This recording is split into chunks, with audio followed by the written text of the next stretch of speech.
There you go.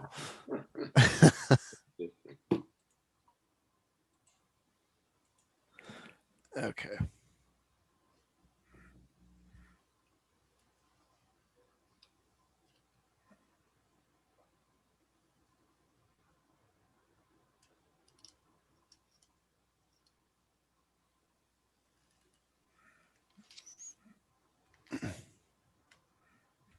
Oh, come on.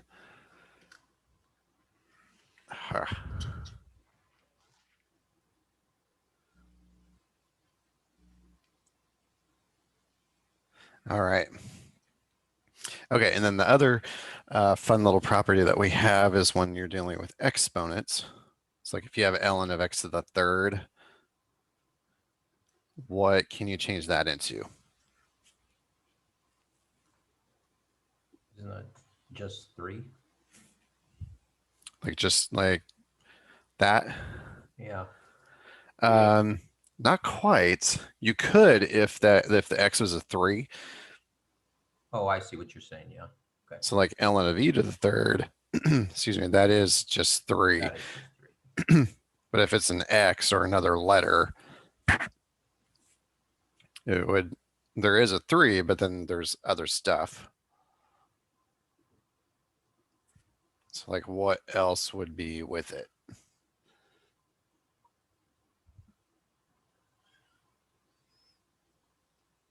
So like 3. ln, and then you would have x. Yeah. Yeah, so the log properties just say you can pull the exponent down in front, but you still have whatever's there. Unless it's the e, then they cancel out. Okay. What if it was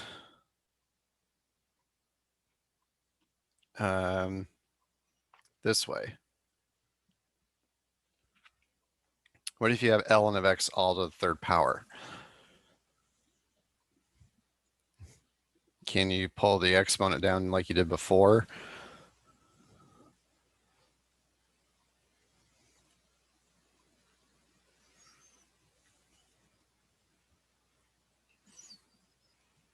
Are you stuck with it? Can you do anything useful?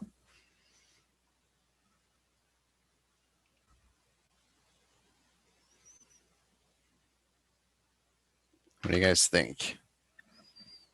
Wouldn't 3 come out next to ln? So then 3 ln of x. So just like I did before, like with this one? Yeah. Okay, not quite. This one, you can't really do anything to it. So this one, we just have to leave it alone. And the reason why we can't pull that 3 down is because the power is being applied to the entire function, as opposed to the power being applied to whatever's inside of the ln. So if it's being applied to the ln itself, you're just stuck with it. You can't really do anything.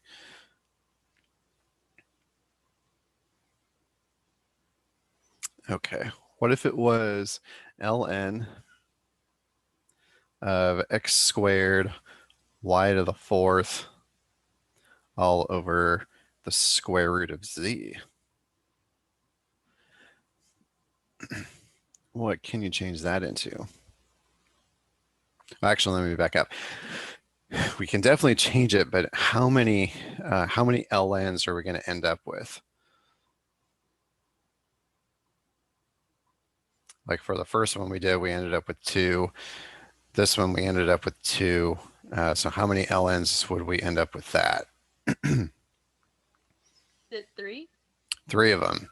And the way you can tell is you just got to count up how many like individual terms are in there. So we have an x squared, a y to the fourth, and a root z. So that's going to give you 3 different ln's.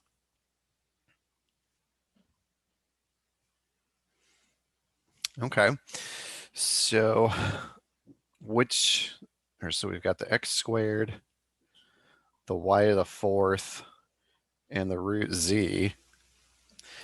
In between here and here and out in front of the ln of x squared, are we going to have positives, negatives? Like what's what? Like are they all positive? Are they all negative? Do we have a combo? Adding the x and y and subtracting the square root. Yeah. So how do you know which one gets subtracted and which ones don't? The ones on top that were getting multiplied would have been added, and the division would be subtracted. Nice. This is exactly right. Okay, so once you break them apart, then you can pull down each of the exponents.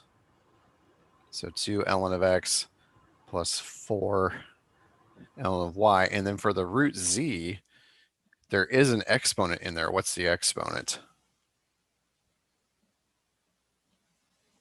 1/2. Yep.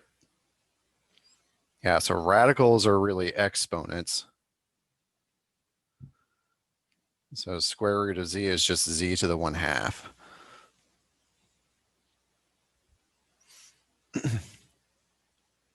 Okay. All right. See, does anybody have any questions about just the properties and how they work and what you can or cannot do?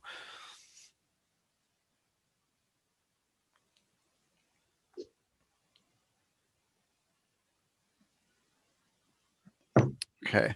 Then let's go into some equation solving. So let's go ln of x plus ln of x minus 2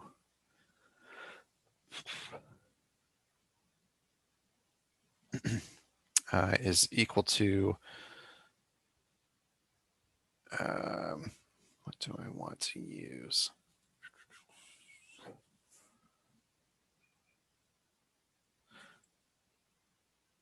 We'll just say 0.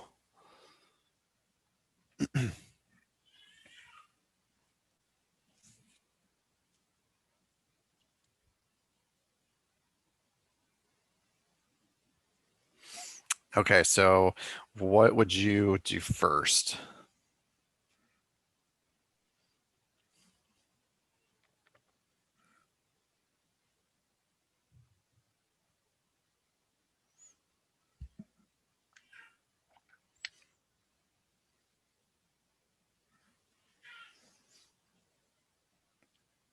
Like, would you just cancel off the ln's? Would you throw in an e? Would you multiply things? Would you divide things?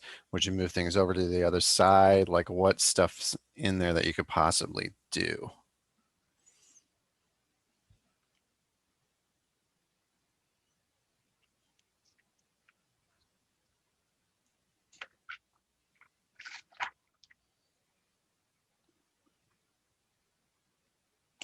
Maybe replace that 0 with the ln of e on 0. Replace the 0 with ln on e on 0. E on 0 is 1, right? like that? Um, Oh, it froze. Like, replace it with this ln of e to the 0. that's right. Okay. And get rid of ln's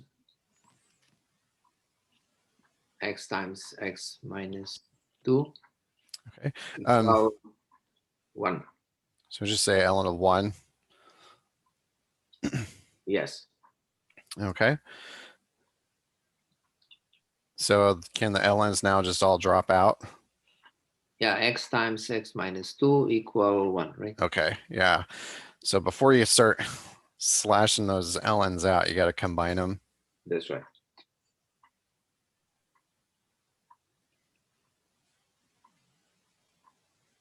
Okay, and then yeah, now you can cancel the ln's out. And then you're left with whatever's in there. So x times x minus 2 is equal to 1. So you've taken this logarithmic equation and now you've turned it into what other type of equation?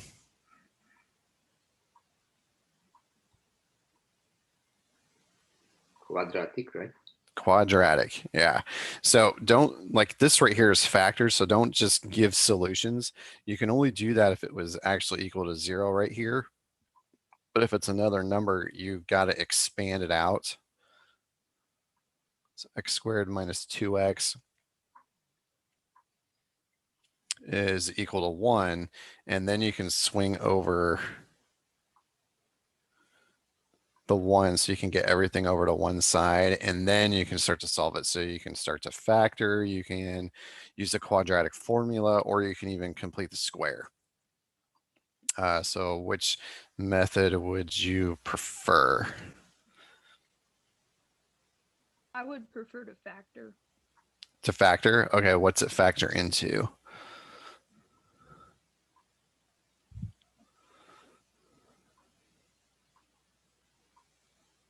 Does it not factor?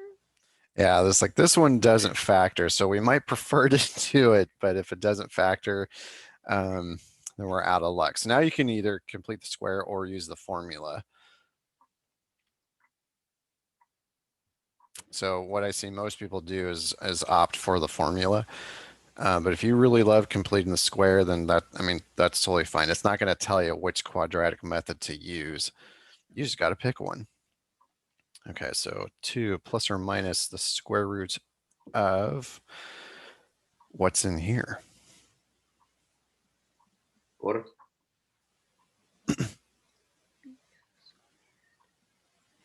Before you simplified it. Oh. Okay. b squared minus 4ac, right? Okay. So 4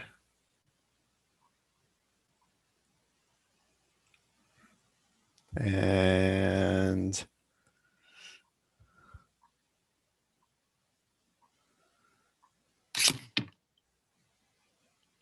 so there's the b squared. And then minus 4. So plus because Yeah. Because it'd be minus 4 times 1 times the negative 1. So it makes it a plus. All over 2.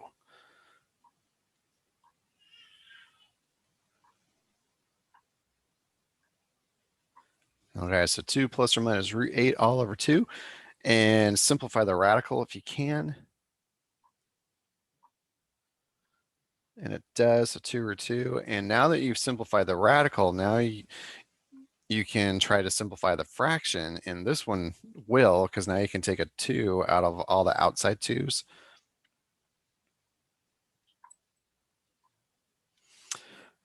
So 1 plus or minus the square root of 2.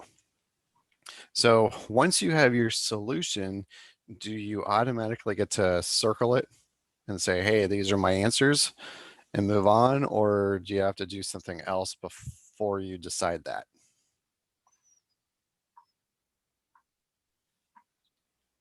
Yeah, don't you have to work it into the equation? Yeah, you got to check your answers back up into the original equation, because what kind of a number do you never want inside of a log? A negative negative. Or zero? a negative or 0. So you got to check to see if your solutions are going to give you a negative or a 0. So the square root of 2, does anybody know what decimal that it's close to? 141. 141? Yeah. Or 1.41. okay. All right, so if you did the plus,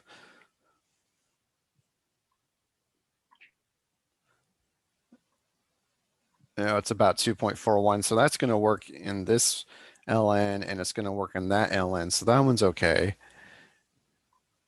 The 1 minus 1.41.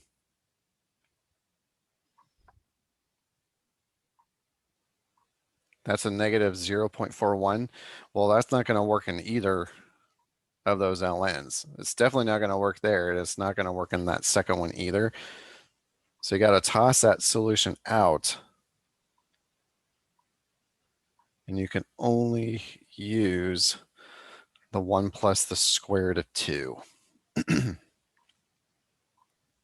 So that's the tricky part with the ln's and the logs, is that it's like you do all this work and you get down to your answer and you just want to be done with it, but it's like, dang it, I have to check that answer and make sure it works.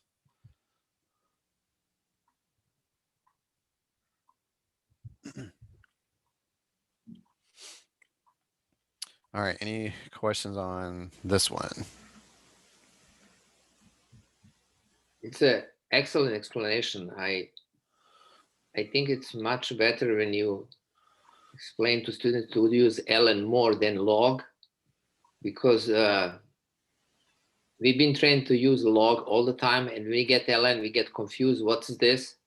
But even with the same thing, I think ln is first shorter to write, visually appealing better, and all the rules apply. And even we don't need to know what is the E stands for, and that's pretty good, pretty good, really. Yeah, thank you. I like ln a lot too. I like it better than the other logs just because it is faster to write. Just on a side note, everybody knows that this is like when you say ln of x, like the two letters are L and N of x. Like that gets a lot of people that think that's an I. And so they start writing this a lot. It's like, no, it's not an I. It's not in of x. It's ln of x. Okay, let's try another one. One that's a little bit different. Let's do ln of, let's see, Kiara, what's your favorite number?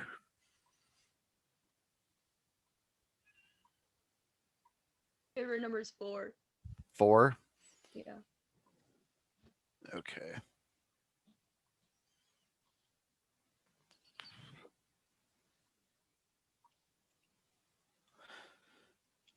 Let's do x minus 4, and then on the other side, so it'll equal 2 minus ln of x.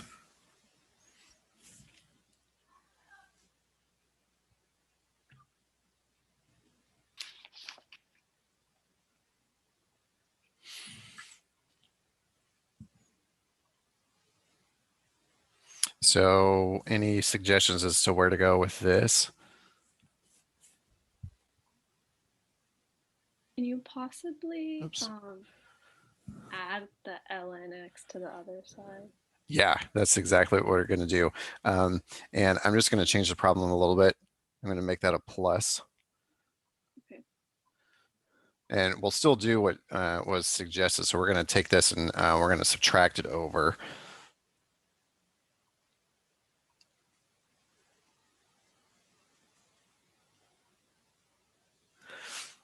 Because it's nice if you can get all of your ln terms to the same side. Mm-hmm. Because once they're together, like what could you do with these two ln's? It'll simplify to where it's x minus 2 over x.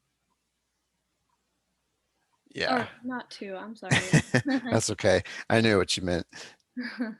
X minus 4. Professor Jordan, I over just X. apologize. I have to step down for another Zoom with the student, so Okay.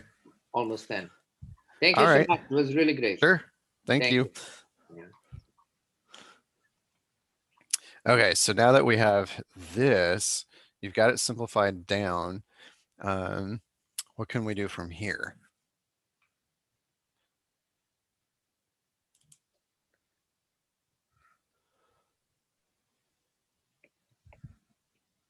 My guess would be would have to add an ln to the other side so they can cancel out. Okay. But if you do that, if you put an ln over here on the right side, you're going to have to put another one over here on the left. So they would cancel out, but you'd get right back to the exact same thing you have. So you can do it, but it might not be all that helpful. You did hit on something that was good. You really do want to get rid of this ln.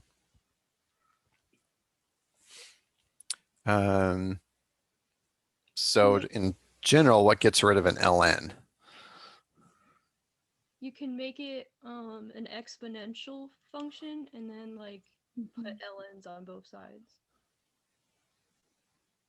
Okay. Let's do the first part of that, because if we then bring in the ln's back into it, we're going to get right back to here. So what cancels out an ln?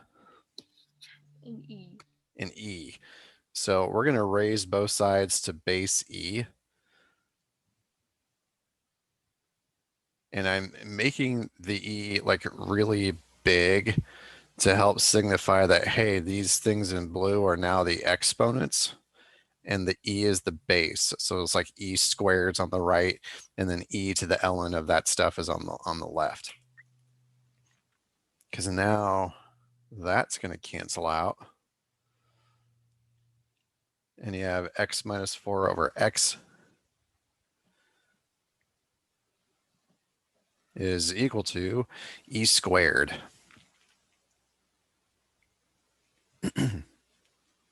Okay, so we got rid of the ln. We have an e in there, but that's okay. Like e is just, it's still a number.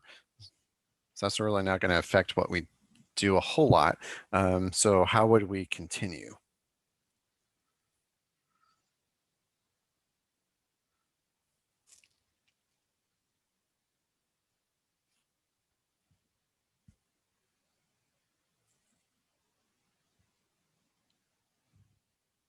What would you multiply by x to bring that Yeah. down? Yeah, get rid of the fraction if you can. So he's right, move that or multiply the x over to the right side. So now you don't have a fraction to worry about.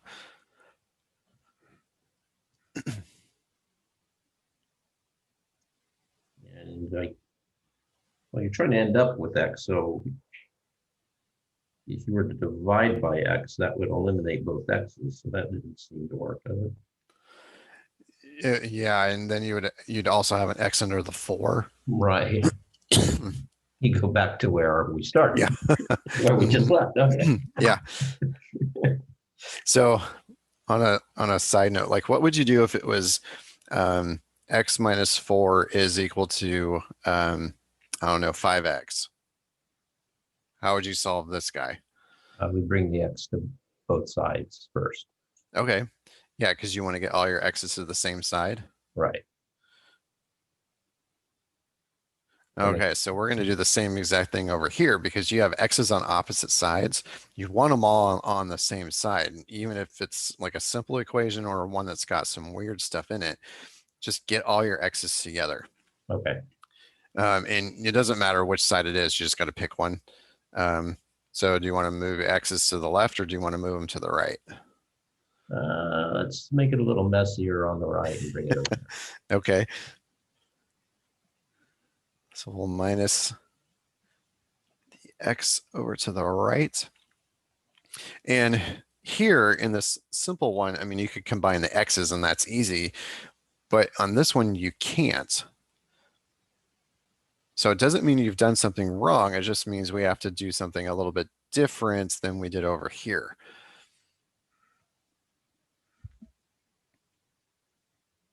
Can we pull out an x? Mm-hmm.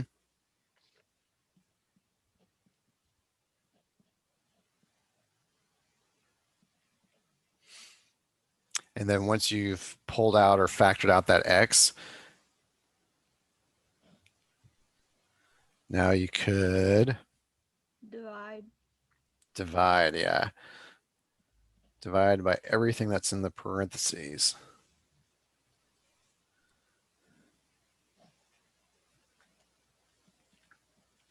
So x is negative 4 over e squared minus 1. So can we keep this answer or do we have to toss it?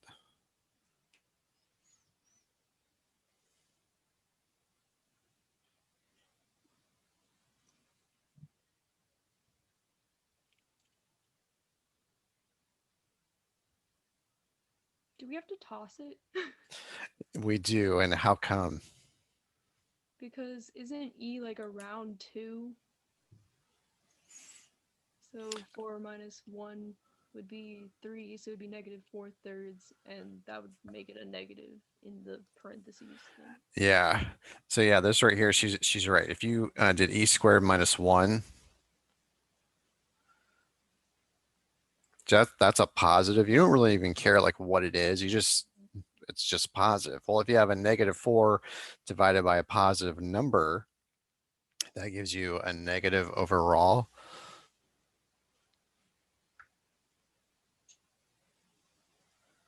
So if you go back and you start plugging in a negative number here and here, that's not going to work. You have ln of a negative on this one for sure. And again, over there. So we have to toss out our only solution, which means that you now have to conclude what?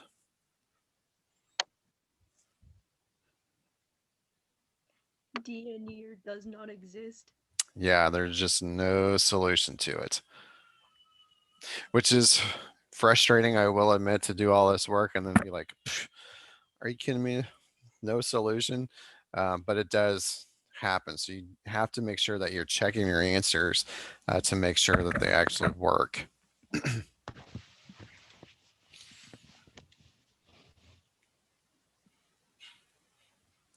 All right. Do you have any questions on this one? What would happen if you did put like an ln, like kind of where it's in like the middle where it says x minus 4 over x? If you put like an ln on both sides, like in front of the e. Oh wait, never mind. Did you figure it out? Yeah, I was like, what? How would you? Your 2 would just be floating. Yeah. Yeah, I figured it out. Okay. Yeah, it's like you'd have to, you know, almost like you have to backtrack then to where you were. So you'd have to undo what you did.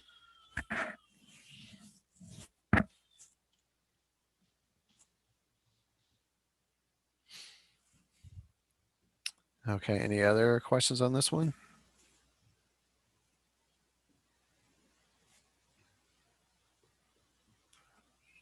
No, so logs we're going to treat almost. Can we do a log? Do with log? Are we treating those the same way? For the most part, like to do an equation with an actual log.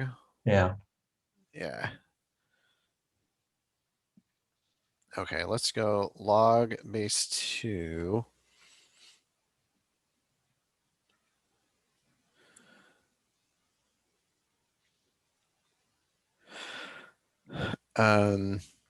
Of x minus 4 plus log base 2 of x minus 8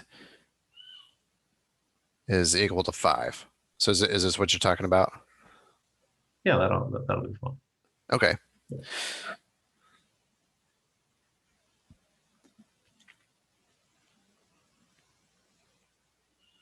So with this one, your logs are already on the same side, so you don't have to move anything over like we did for the previous problem. So you can start using those properties right away. So you can combine them together. And what are you going to use to combine them? Or how do they combine? Do you like add, subtract, multiply, divide? Multiply. Multiply.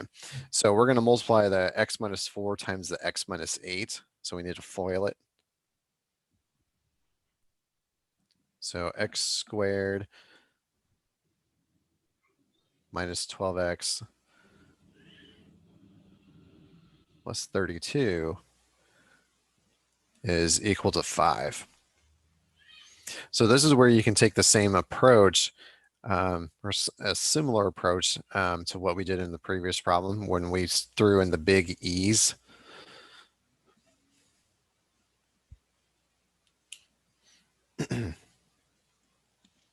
But you don't want to use an E. What would you want to use?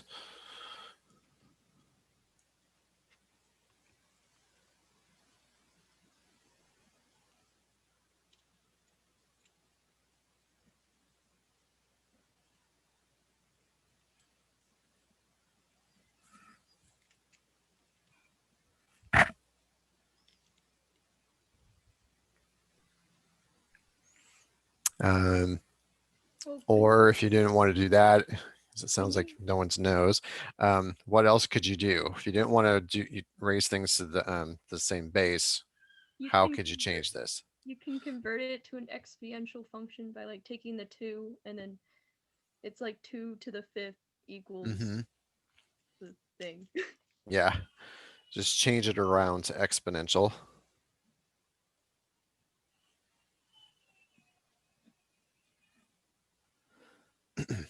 So essentially what you did is you raised both sides with base 2. So kind of like back up here, just with big giant 2's. And then the log and the log base 2 and the big 2 cancel out. And this is essentially what you're left with. So you have another quadratic equation. So what's 2 to the 5th? 4. 2. I heard a 64 and a 2. 32? I meant 32. 32. 32. Yeah, that's the one. Okay, so set it to 0. So bring the 32 over to the left. So the 32s are gone.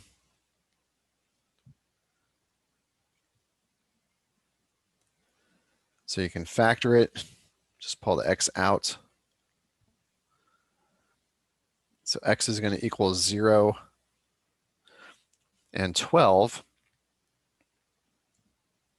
And can you keep either of those solutions? No. The 12. You can keep the 12. The 0 can't because you plug in the 0 here and here. That gives you a negative in the log. But the 12, that gives you a positive in both of them. So the 12 is actually okay. So you have to toss out the 0.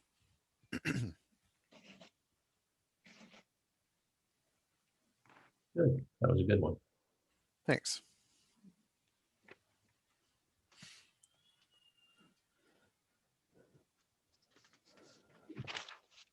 All right, any questions on that?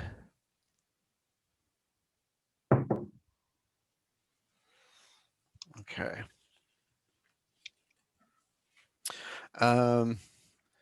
How are you with the graphing of the logs?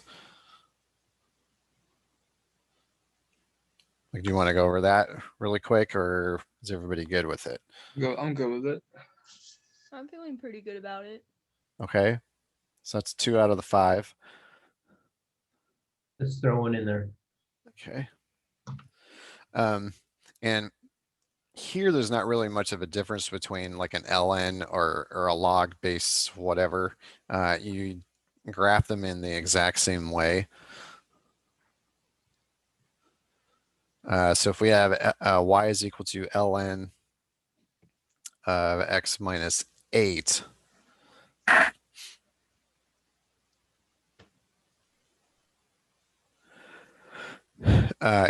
you wouldn't graph it any differently if it was a log base 2 of x minus 8. So with the logarithmic equations, do we have a vertical asymptote or is it horizontal? Or both?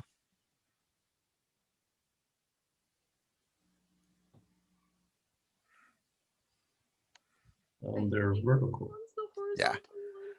You got a vertical asymptote. Okay. And on this particular graph, where is it situated? Like it's on x equals 8. 8. So how do we know it's 8? Because it's being subtracted by the x. It's whatever makes the inside equal to 0. Yeah. And so it has a vertical asymptote and it has an x-intercept. So where is the x-intercept? 9. It's at 9.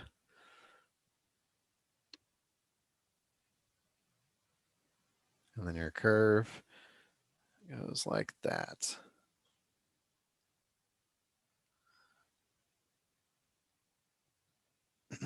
How do we know it's 9?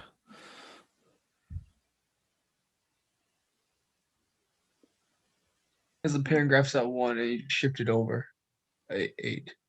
Mm-hmm. Yeah, it gets shifted over by 8. And you can test it.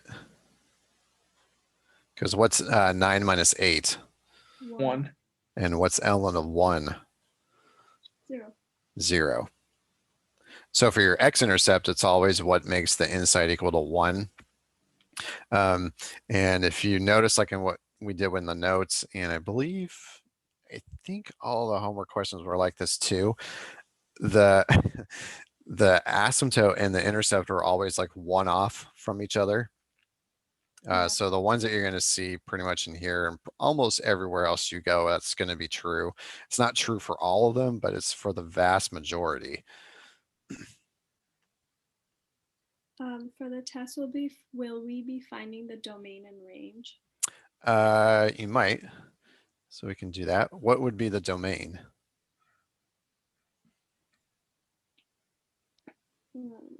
Be 8 to Infinity, positive infinity?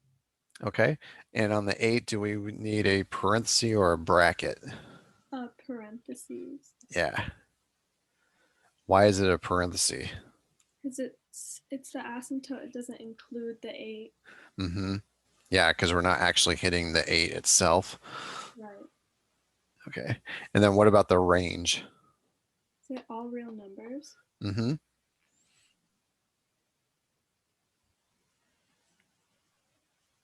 Yeah, so negative infinity to infinity, or the all real number symbol with the double-sided R. Mm-hmm.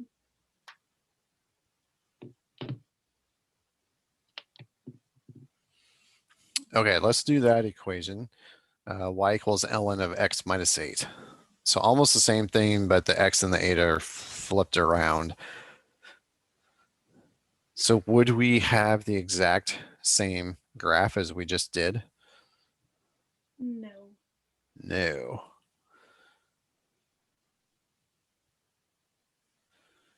There's some things that are similar, but it is going to be a different graph. So your asymptote is still at 8, but which way is the curve going to go? It'll flip across the x-axis. So it's upside down? Or on the y. Yeah, it flips over its asymptote. And the way you can tell that is because if the x is negative, like this, that means that the graph is going to go off to the left. If the x is positive, then your graph is going to go off to the right. Right. So if it's going off to the left, it can't, don't start it over here and have it cross over your vertical asymptote, because they can't ever cross or touch a vertical asymptote. So don't go like that. You got to start it over here to the left of it and then arc it over. So that means your x-intercept is where? 7. Mm-hmm.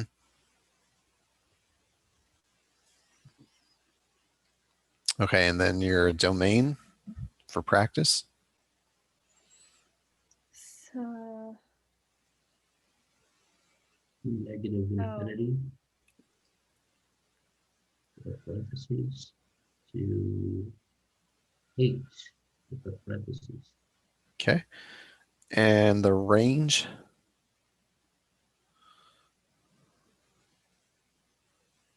All real numbers, right? All real numbers.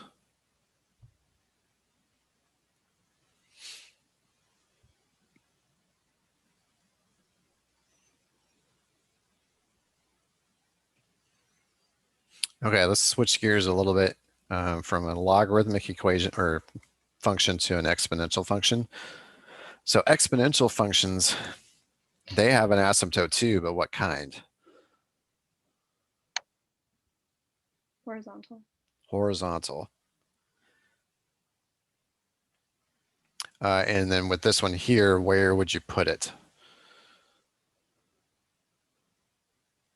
Like 1, 2, 3, 0, 4, -8.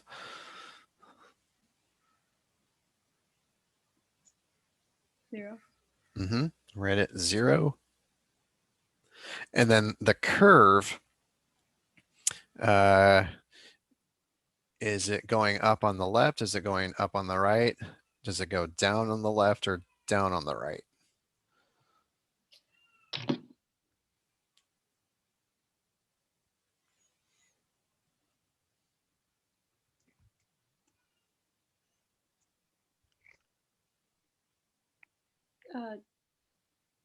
Down on the left.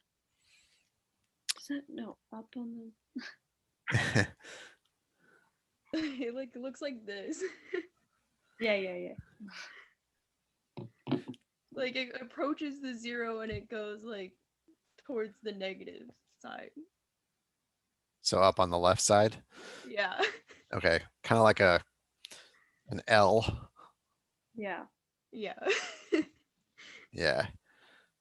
Yeah, so if your exponent is negative, it's going to shoot up on the left side and flatten out on the right. And then where is the y-intercept?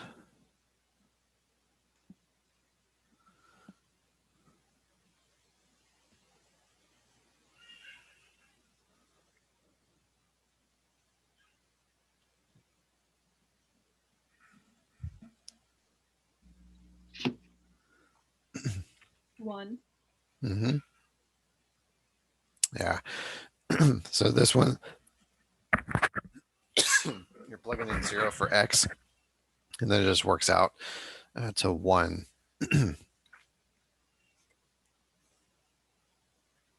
Okay, what's your domain?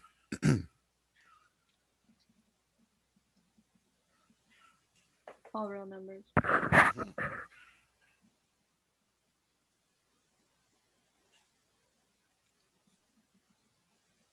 And in the range?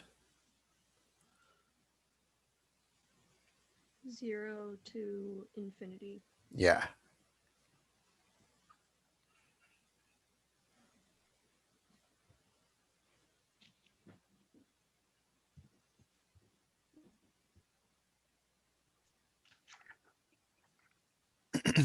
Okay, let's try that one. Y equals 14 minus 3 to the negative x.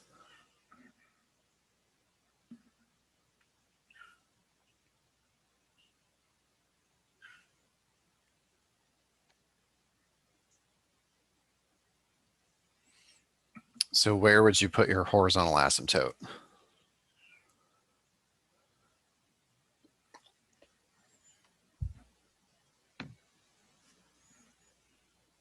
Is that at 14?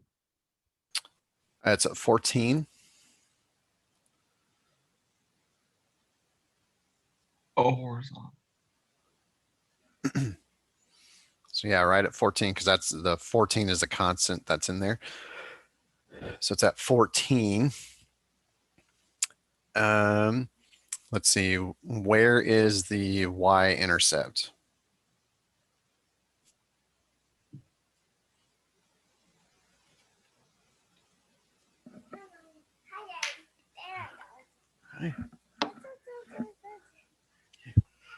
Yeah, 13. Yep, right at 13. Oh, you have a little visitor. Okay, so yeah, it's at 13.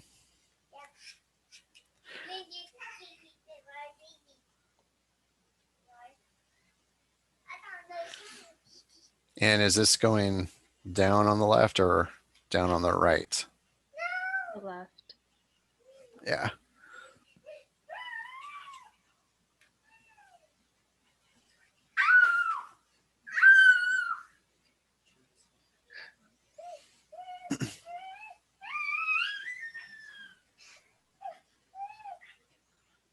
Okay, so your domain would be all reals. And then your range, oops, your range would be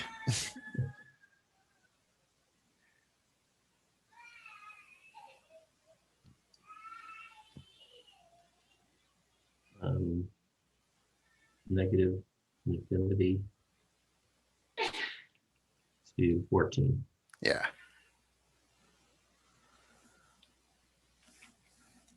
All right, nice job. Okay. What are your questions on these graphs right here?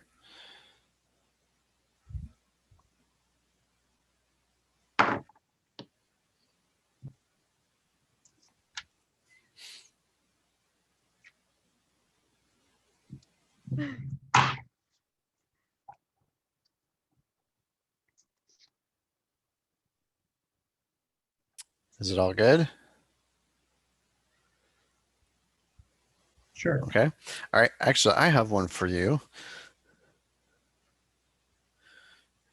So where is y greater than 14 minus 3 to the negative x?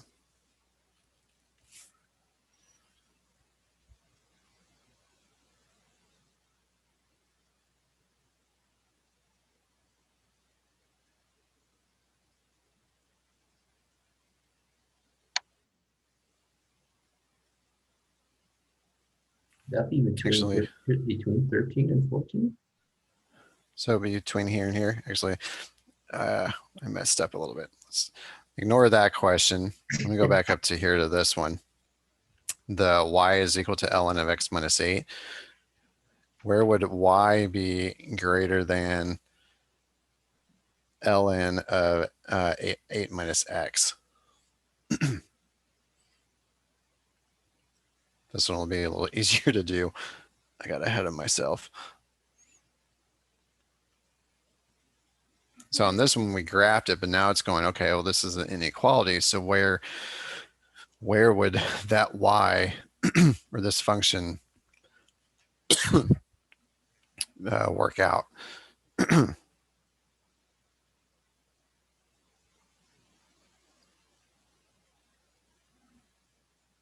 Wouldn't it be Yeah. from like the like 0 to like infinity?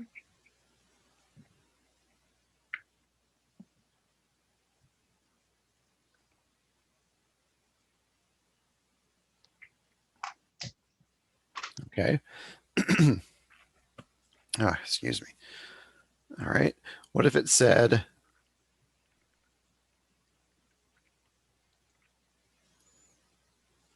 this? What if it said ln of 8 minus x is greater than 0?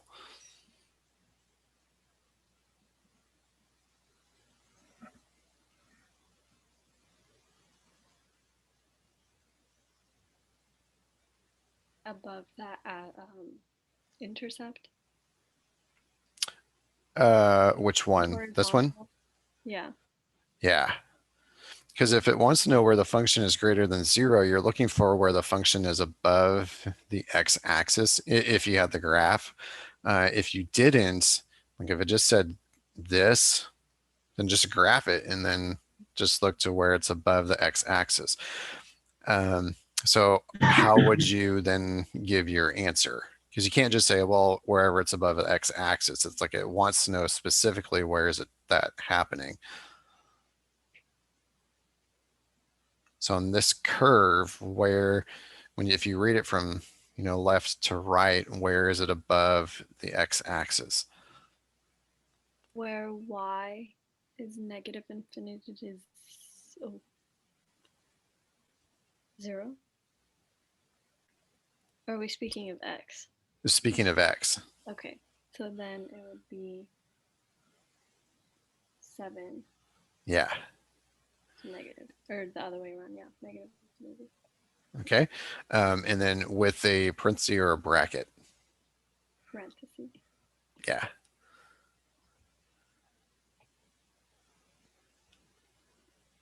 And then if it was greater than or equal to 0, would that change your answer?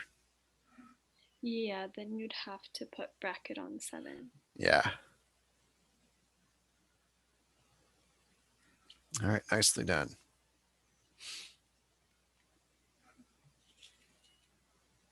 Okay, so let me give you. I have a question on that one. Mm-hmm.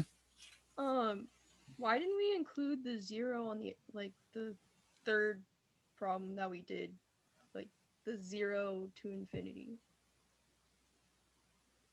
On this one, Yeah. the 3 Oh, to the negative x, I see it now.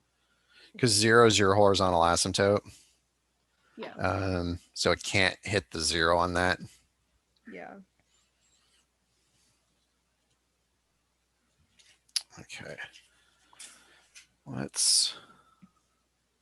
Since we did an inequality, let's do one of these. How about x minus 1 times x minus 4 times x minus 8. Let's make it less than or equal to 0. And we're just going to solve it.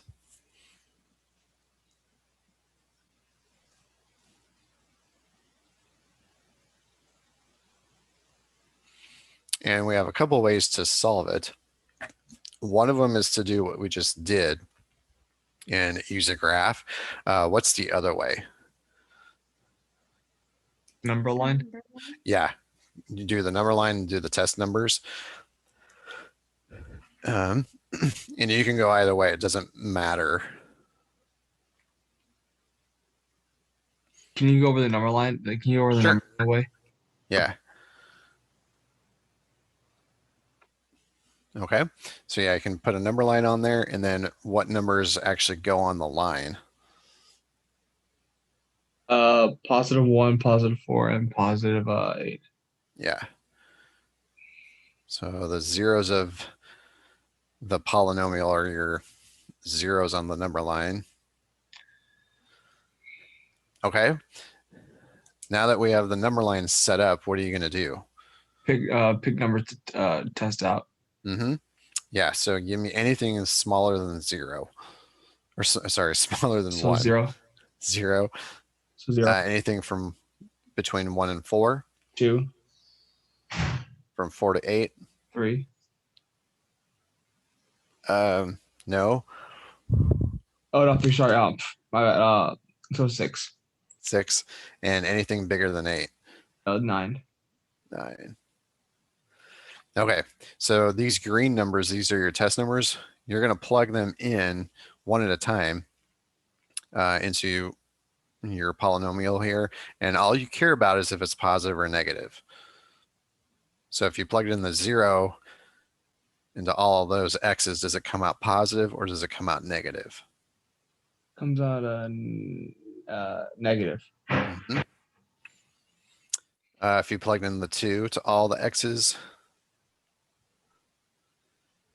it's going to be... It'll come out negative. Let's see. 2. Because this would be positive, negative, and negative. So that's actually a positive. And then for the 6, plug it into here. This would be positive. That's a positive. That's a negative.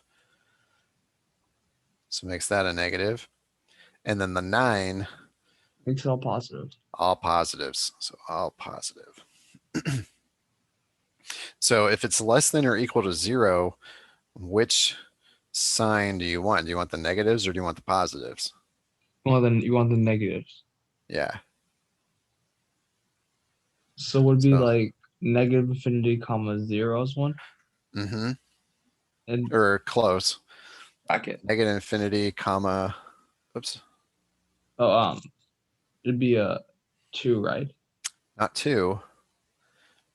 It's not the green numbers. These are your tested numbers. It's going to go off of the actual zeros. Oh, actual 0 to the 1. Yeah. Would it be a bracket because it's Mhm. one, and then the next one would be goes from negative, so from 6. Nope. Don't pick your test number. It'll be from Yep. You started to say it. huh. The negative is sitting in between the 4 and the 8. So from 4 to 8, both at the bracket.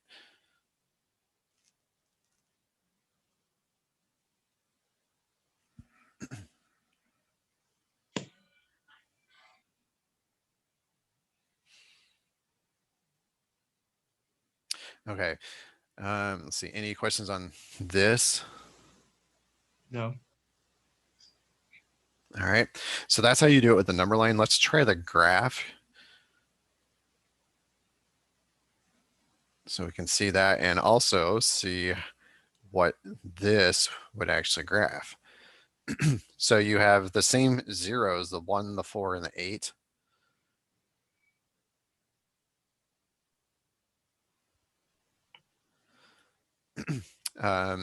And the curve, does it start from the bottom and go up, or does it start from the top and go down?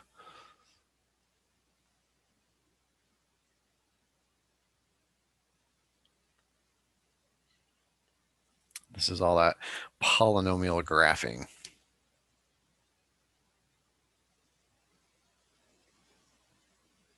Oh, isn't it?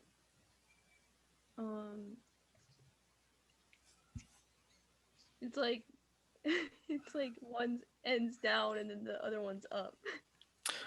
Mm-hmm. Which one is which? Is the left side down, or is the left side up? Left side is down.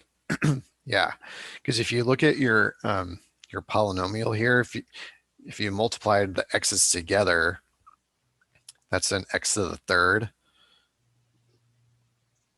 So it's an odd degree. And it's a positive, like there's no negative sitting out in front of here. So your ends are going like that and that.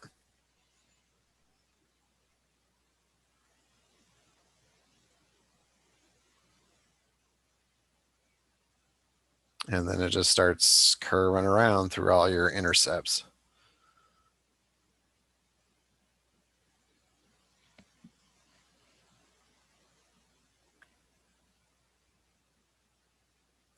And just for practice, it's not needed for the inequality, but just to get it anyway, where's your y-intercept?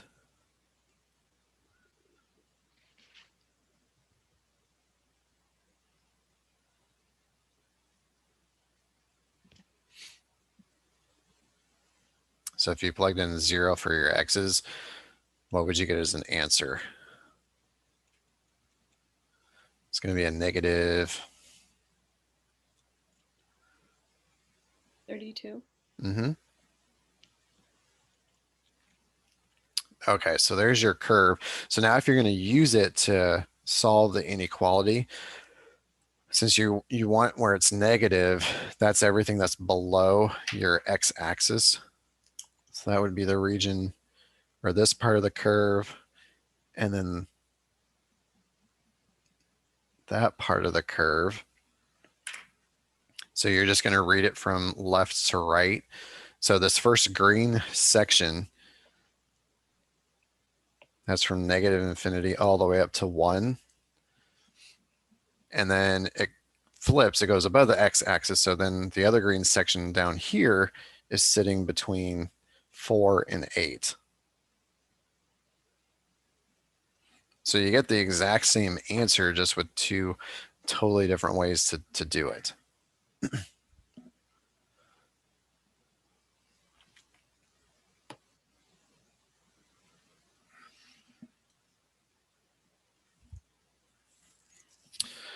Okay.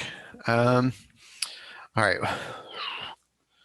What would you like to go over?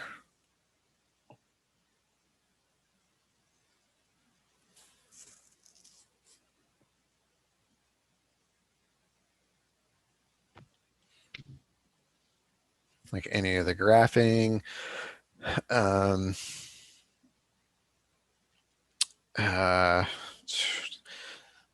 any more of the log stuff, other inequalities, odd and even functions, symmetry. I mean, we got a lot of stuff in there. So what would you want to see? Can we do some chapter 4 stuff? Like we just did. So like, can you get a bit more specific? rational functions? In an inequality or where you're graphing? More like graphing. Graphing? Okay. And then, but in chapter 4, there was example 2 that was determining the asymptotes. Mm-hmm. Yeah, so, but we Oh, are okay. expected to graph them. You're only expected to graph what you actually graphed in the notes. Mm-hmm. I'm not expecting you to graph an oblique asymptote if that's what you're asking. Yeah. Yeah, so in the notes in the videos, that's where I said that you're only doing what's in here. Okay, so like y is equal to x plus 4 all over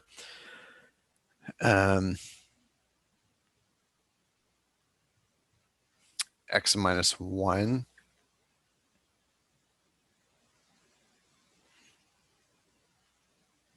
So where's your vertical asymptote?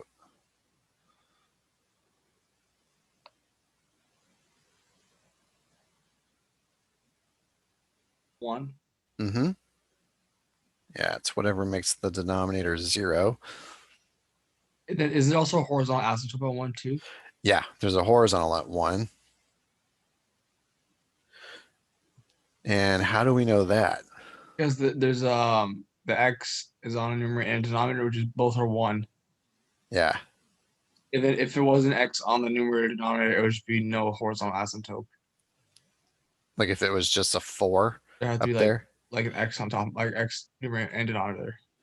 Well, if Like if there was no x on top, then the horizontal is at 0. yeah, that's what I meant. If it's 4 over x minus 1, it'd be a 0 horizontal asymptote. Yeah. Okay. So now you're trying to decide if the curves are going to be like here and here, or if it's here and here.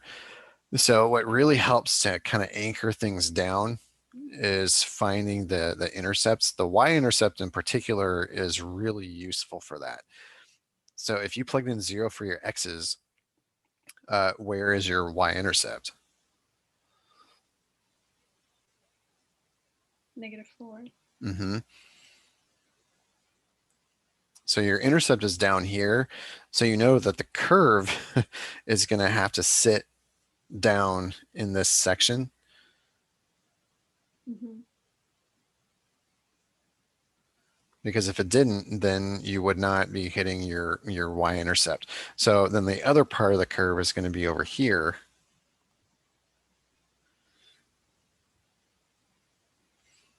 And so now you've got your curves, and then you can get your intercept. So yeah, the y-intercept was at -4.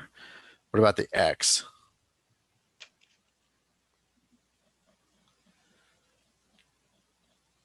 What would make the top? Oops, what would make the top equal to 0? -4. Mm-hmm. Okay, there you go. They're not always the same number on the asymptotes, nor are they always the same number on the intercepts.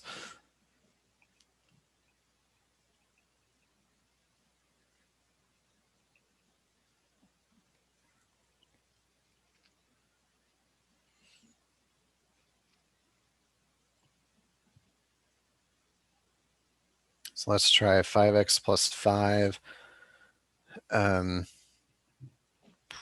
over x minus 2. Let's try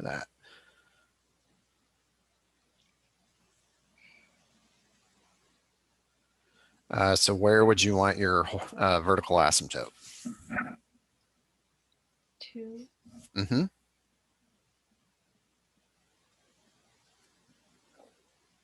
Okay, and the horizontal?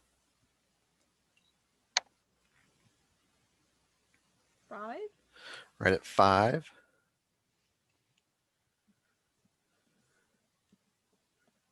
Yeah, because the degrees match. So then it's the ratio of your leading coefficients. So it's a 5 over 1. So that gives you a 5. And then you're playing that same game, the curves, oops, here and here, or are they here and here? So get your y-intercept, and that will pretty much tell you. So if you plug in 0 for your x's, it knocks out those x terms. And so you have 5 over -2 or -5 halves. So your y-intercept is down there again. So you know you've got another curve down here.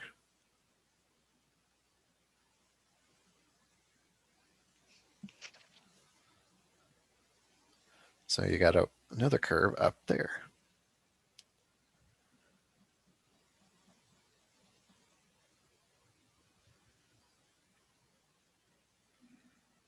And where's your x-intercept this time?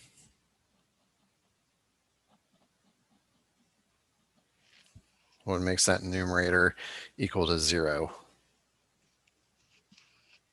-1. -1.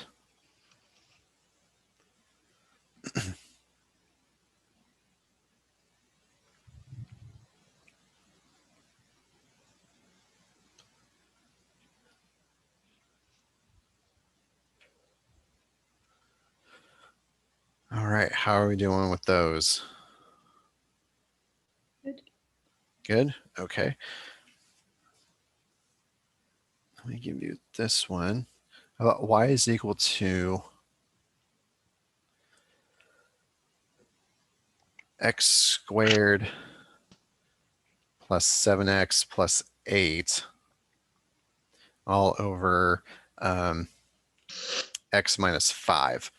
Would that have an oblique asymptote? Yes. Okay. How do we know that? Because so what you need to do is factor that polynomial, but it wouldn't factor out. Well, it's not based on what it factors into. So like the top, I mean, this one, it does factor, but that doesn't tell you that it has an oblique. And sometimes it doesn't factor anyway. Because the degrees are different. The degrees are different. The top one is bigger. And the top one's bigger by how much? More than 1. It's bigger by 1. By So 1. that's what tells you you have an oblique. If it's more than 1, it does not have one. So if it was like x to the third plus 7x plus 8 all over x minus 5, this one does not have one because now the degree of the top is bigger than the bottom by 2, so there's no oblique.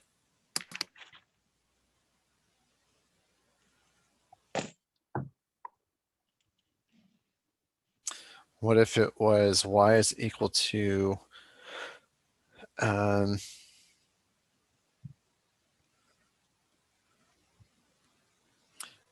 x to the 6 minus 5x to the 7th plus 4x squared all over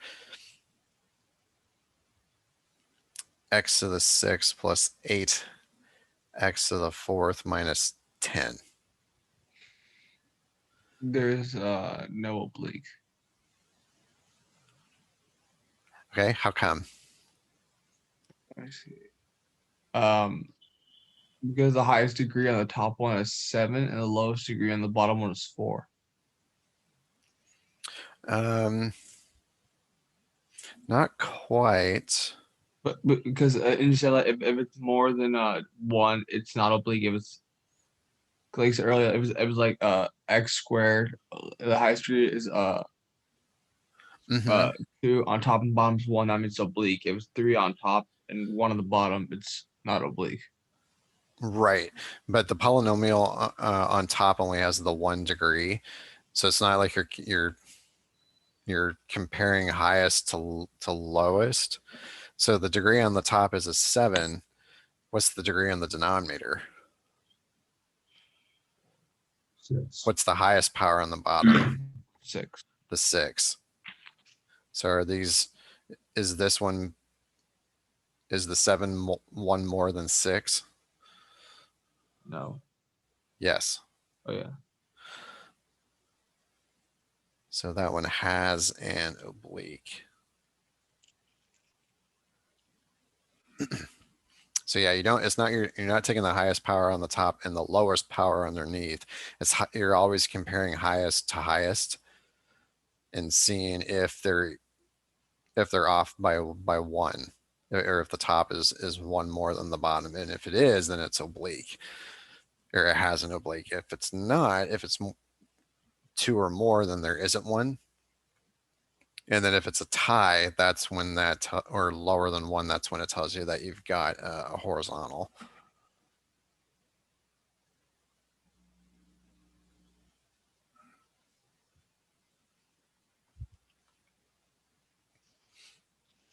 Okay, so did this answer your question or what you wanted to see on the rational functions? Can we find the isotope of the first one? Like the oblique one? Can you find the asymptote? Mm-hmm. Like, can we do Sure. synthetic division? Yeah.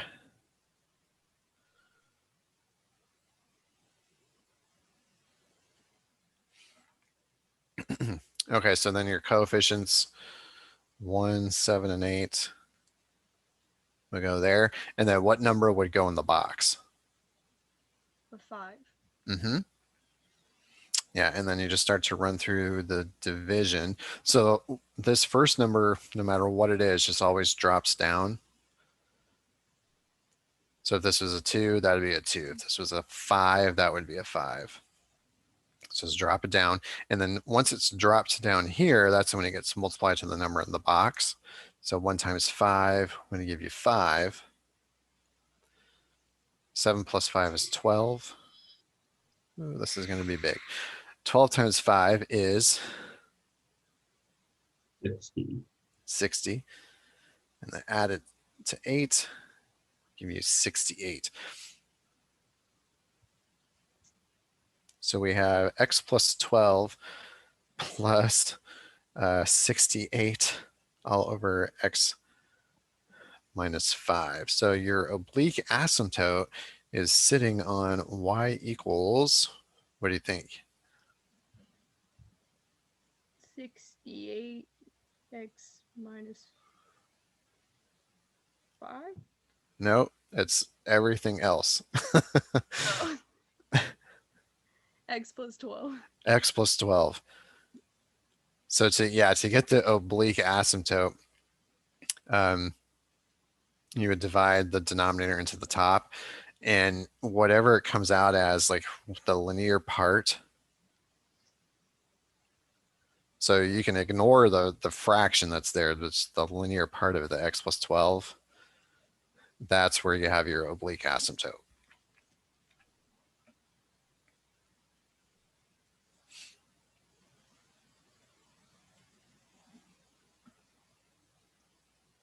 What would you do with that remainder? The 68. Yeah.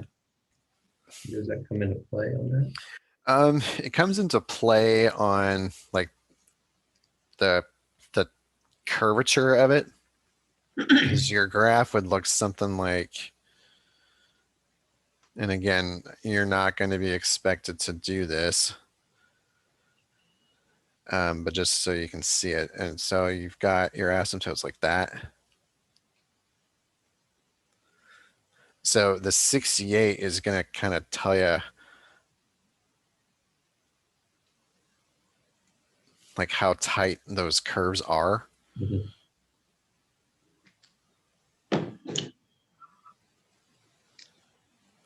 And that's all it really does.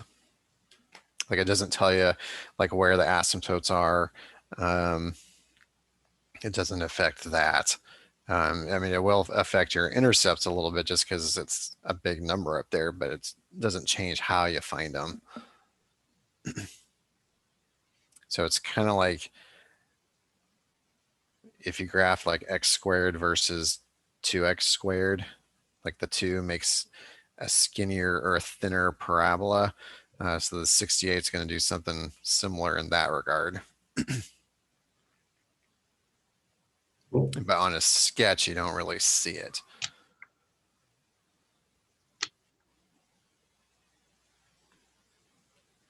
Are you taking questions for like the study guide yet or no? Or at the end of this? Yeah, it was like we've got a few more minutes, so yeah, we can do one. It was the number 3 of the study guide. It was the I forgot. It had the formula like f of x plus h minus f of x over h. Oh, the difference quotient. Difference quotient. Do you remember the function? Yeah, it was f of x equals x squared plus It was f of x equals. Can you say that again? squared plus 5. X squared plus 5. Like that? Correct. Okay. And then it was that difference quotient.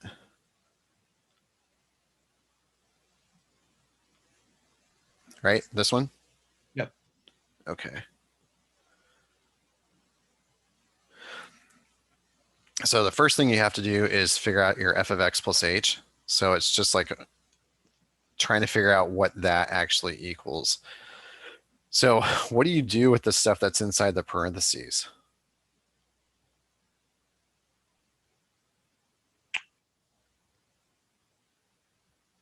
Wouldn't it be would you square it? X plus h squared? Mm-hmm. Yeah, you just plug up everything that's in the parentheses, just plug it in directly to h or into x.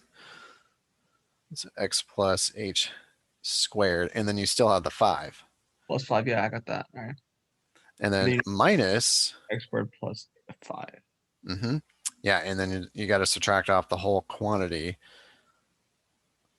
That's where I messed up. Yeah, it's like most of the time if there's some mistake in here, that's where it is. I messed up on. So yeah, that negative's got to distribute across. The other common mistake is not doing the f of x plus h part right. I see a lot of people putting that. It's like, no, this right here, that's f of x on its own, and then you just added h to it. That's not the same thing as that. Okay, but anyway, so yeah, your x squares cancel out, the 5s cancel out. So 2xh plus h squared over h. You factor on h, right? Mm-hmm. And yeah, you can factor out an h, or you can go, hey, there's an h in every single term. So you can cancel an h out. And you're done.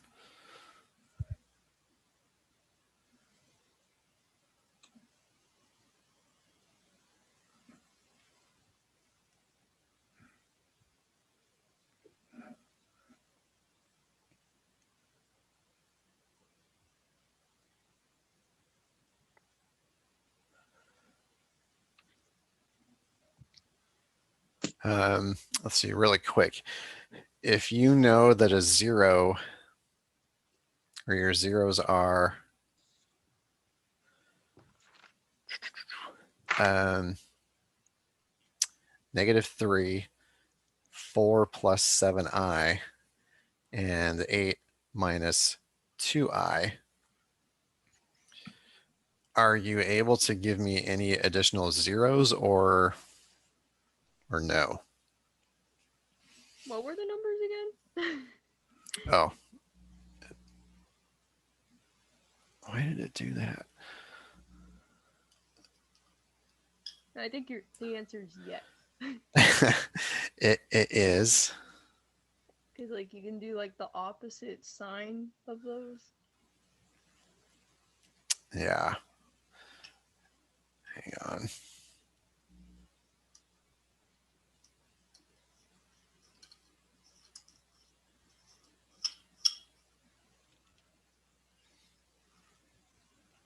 So yeah, so zeros are -3, 4 + 7i, and 8 - 2i. And she's right, you can give additional zeros.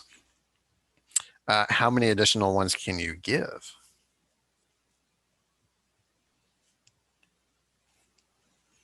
Three? Not 3, Okay, 2. only 2. So the only ones you can give additional for are the imaginaries.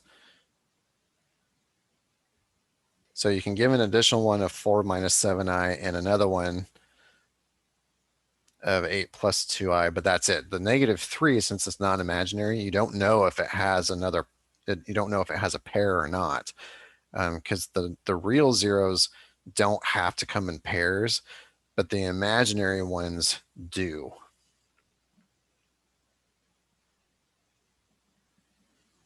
So there could be other real zeros, but you don't know. But you definitely know that you've got these 4 imaginaries for sure.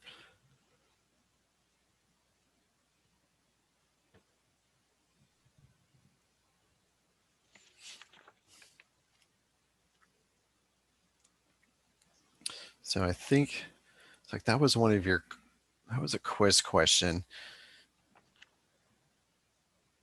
Can an even polynomial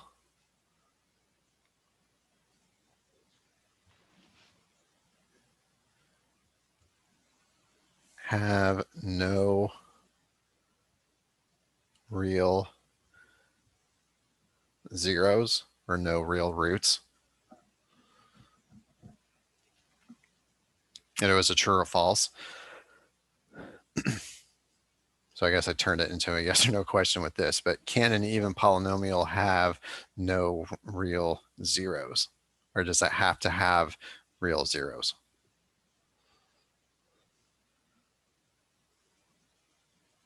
I believe the answer is like it can. Okay. Yeah, or an even polynomial or an even degree.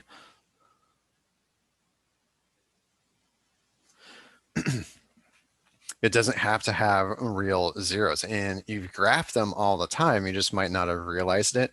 But an even degree polynomial, and a really easy one to think about, is a parabola, because that's just an x squared.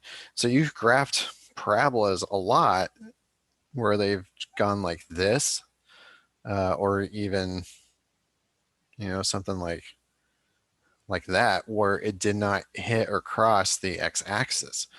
So this graph and this graph, that didn't have any real zeros at all. So it is possible for an even degree polynomial to not have any real zeros.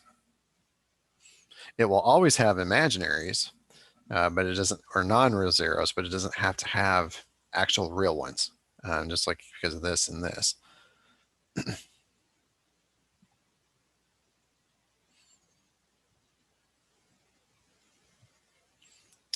And then I think the counterpart question to that was, do odd degree polynomials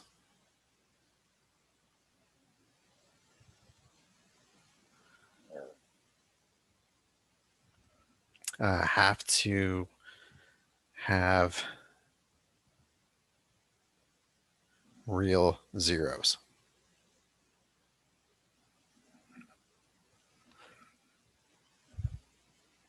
So real ones don't. What about odd ones?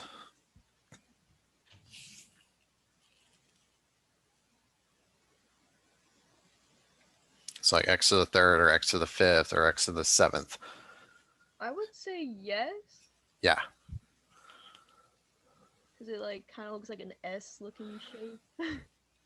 Mm-hmm. So Yeah, because the odd degree polynomials, their graphs always have one side going down and the other side going up,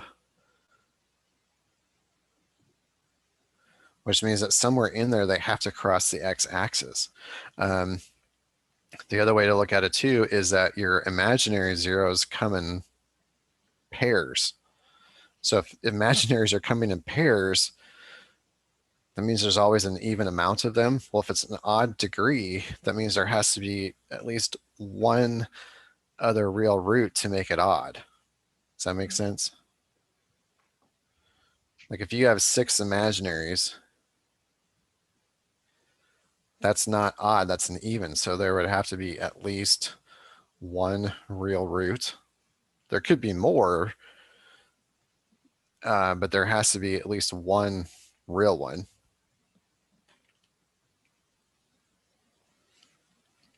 Because there has to be an odd number to offset that even. So there could be one of them, there could be 3, there could be 5. You don't know, but there's definitely going to be a real root in there somewhere.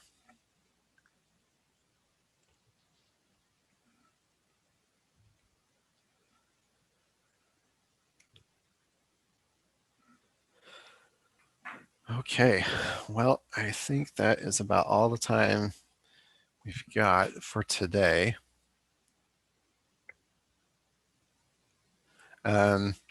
So I know at least one of you has found the study guide since we did a problem on it.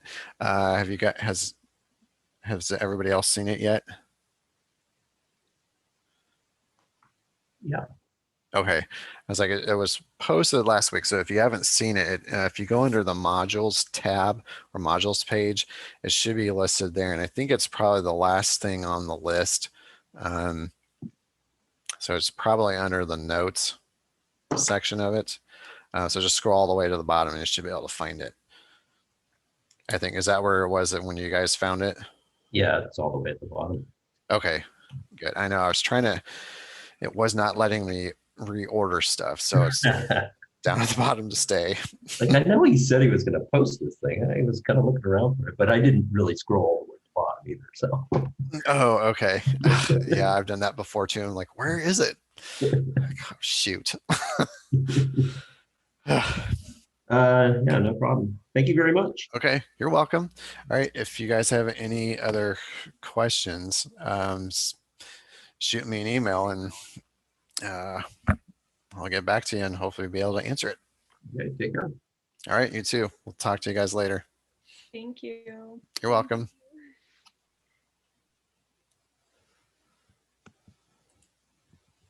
Wait, can't find the button to leave. Oh, do you know where I can find like the hardest log problems in the book? So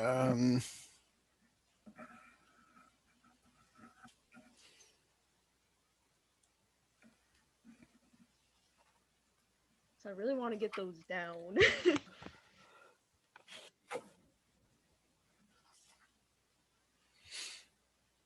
I was like 5.6. I mean, it's got some good ones in there, as well as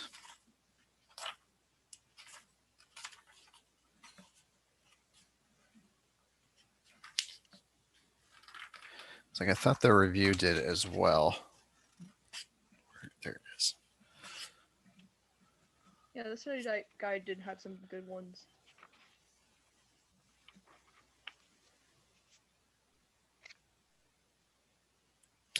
Yeah, the review section, like on page 356. And you're talking about logarithmic equations? Yeah, like finding the like simplest